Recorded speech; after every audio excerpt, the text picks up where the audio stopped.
Solène Prével est équipière sur la Nao Victoria. Cette étudiante de Caen a embarqué pour 2 mois. Une aventure en forme de voyage dans le temps.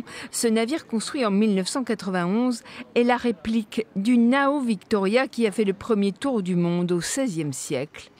À l'époque, plusieurs bateaux dont celui de Magellan larguent les amarres de Séville. Un seul réussira à contourner la planète. Et 5 naos sont partis d'Espagne en 1519 pour le premier tour du monde et un seul est revenu en 1522. Donc Victoria, c'est la réplique du bateau qui a réussi à revenir de l'expédition. Magellan a été tué pendant l'expédition dans les îles Philippines. Donc l'expédition a été terminée par un autre bateau, Juan Sebastián Elcano, qui a réussi à revenir avec la Victoria jusqu'en Espagne, à Séville.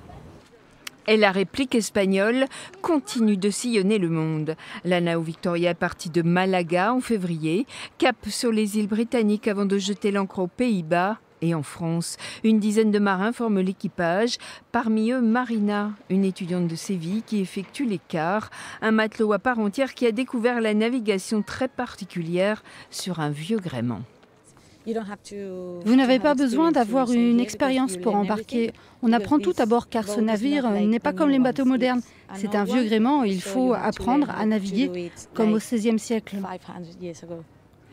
J'apprécie beaucoup d'être sur ce bateau historique, c'est formidable. La Nao Victoria est en escale à La Rochelle jusqu'au 5 septembre. Comme il y a plus de 5 siècles, lors du plus grand exploit maritime de tous les temps, le navire terminera son périple dans le sud de l'Espagne le 12 octobre prochain.